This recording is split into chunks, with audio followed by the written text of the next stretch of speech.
I mean, it was physical. When you went through the lane, guys could pop you. Back screens, there was a lot of back screens, guys getting concussion from back screens. The fouls that they call now flagrant fouls, those were regular fouls when I played.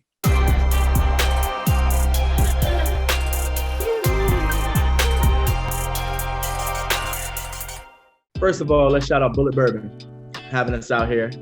Otis, thanks for joining us for another great conversation. How you feeling today, man? Oh, thanks for having me, man. I'm feeling fine, man. Feeling fine. Getting to work out every day and enjoying this beautiful weather in Los Angeles. And the Nets are rolling, in a great place right now. So feeling fine. Always a great time when the Nets are rolling. Speaking of which, so back in the day, when you were under Coach Guy Lewis, you were a part of that Houston run. We're talking about Elvin Hayes back in the day, and then, Olajuwon and Clyde Drexler. What's the legacy of Houston in that era, and just moving on? To you guys just recently being in the tournament. Well, the legacy starts, as you mentioned, with Coach Guy Lewis. Thankfully, and finally, he got into the Naismith Hall of Fame. He was a great, great coach. Recruited and coached up a lot of great players. I think the legacy for Houston basketball and their players is that we were all fundamentally sound. We were all coachable. We had a winner's mentality, unselfish mentality, teamwork, team ball, and the team always came first. And all of his players loved the game of basketball, loved to compete, loved him as a coach, loved him as a university. And so I would say the legacy is that all of his players were coachable, tough, smart, and hell of a players. So, going back even further, you were 13 when Houston played that game of the century, with Elvin Hayes against Kareem Abdul-Jabbar. And that pretty much set so many things in motion for college basketball. Do you remember that game, and, what was its impact on the sports world today? Are you kidding? First of all, UCLA was the dominant basketball team in sports. And Houston, of course, with Elvin Hayes, and people don't remember, that was the first, if I'm not mistaken, it was the first nationally televised college basketball game ever. And Guy Lewis was instrumental in putting that game together. And they thought he was crazy. We talked to him about this. They said it could never happen. The Astrodome of all the places, no one is going to show up. They packed the Astrodome. And I can remember being glued to the TV, watching that game, rooting for Houston, even though, everybody wanted UCLA to lose. And Elvin was just phenomenal. And Kareem had the patch over his eye, he was hurt. Elvin was just tremendous in that game.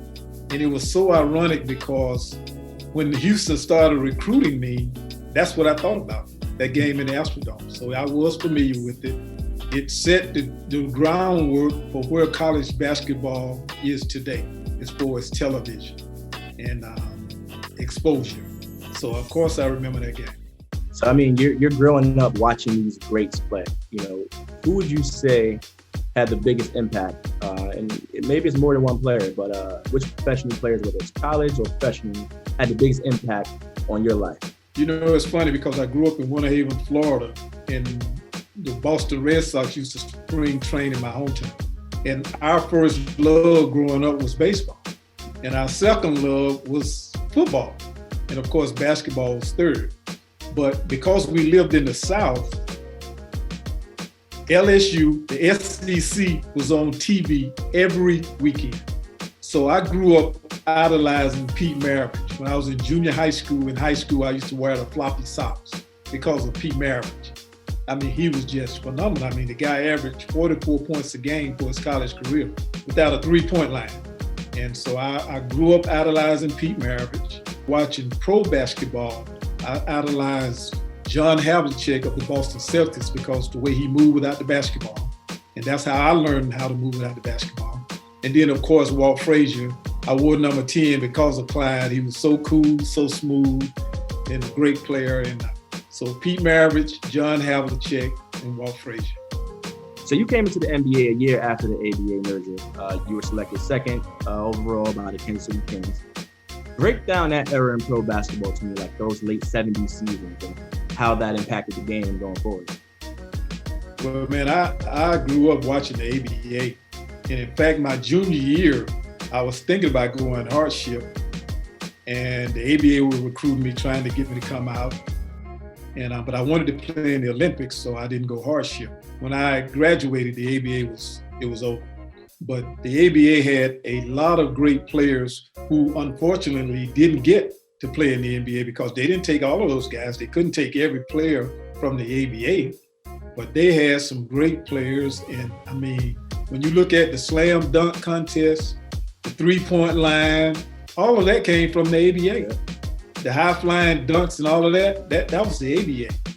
But when I came out, the NBA, man, it was really tough because people think the game is physical now, and I don't begrudge these guys. It's a great product, it's fun, threes, pick and roll, and all of that. When I played, the game was a lot more physical because you could hand check.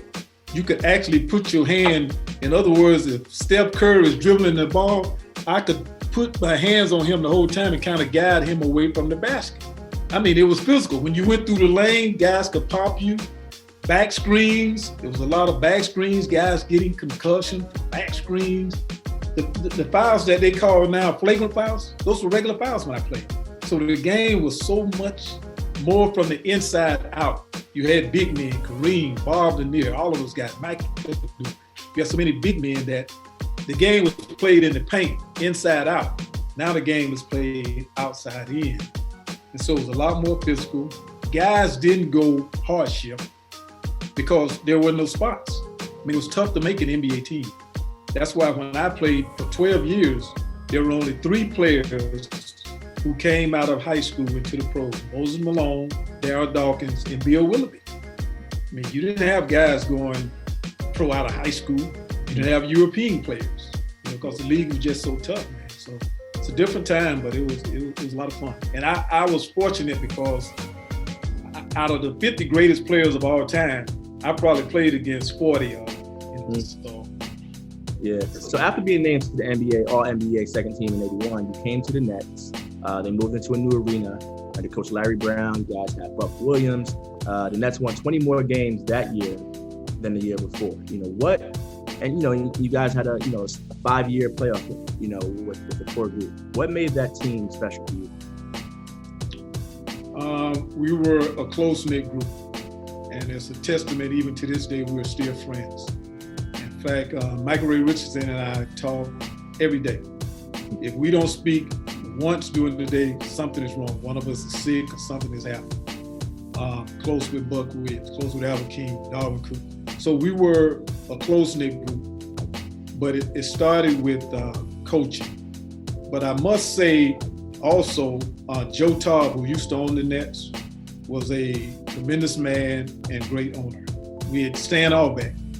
Joe Taub told me that Stan Albeck, that was one of the biggest mistakes he ever made, was getting rid of Stan Albeck. But that core group, when we stayed together, we beat Philly when they were the defending champs, and we had a great run. And we had some great guys, and I have to mention the great late Darryl Dawkins. He was he kept it loose.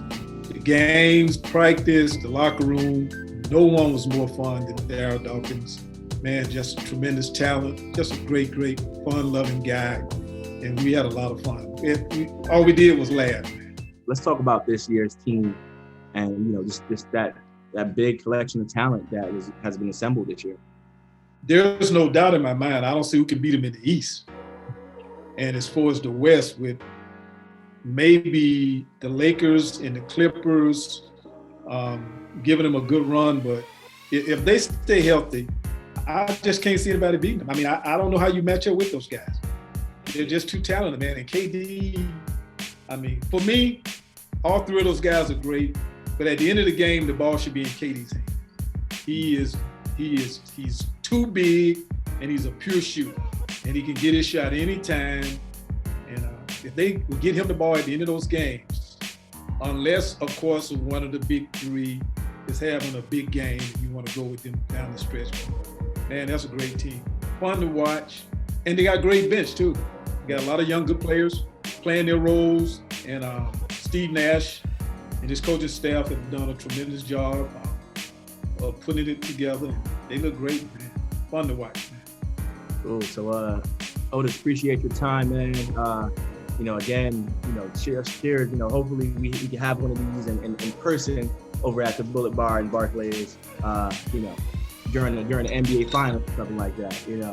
But thanks again. Well, I'm looking forward to it because I live in LA now, so I'm kind of hoping it's a Lakers-Nets NBA Finals series.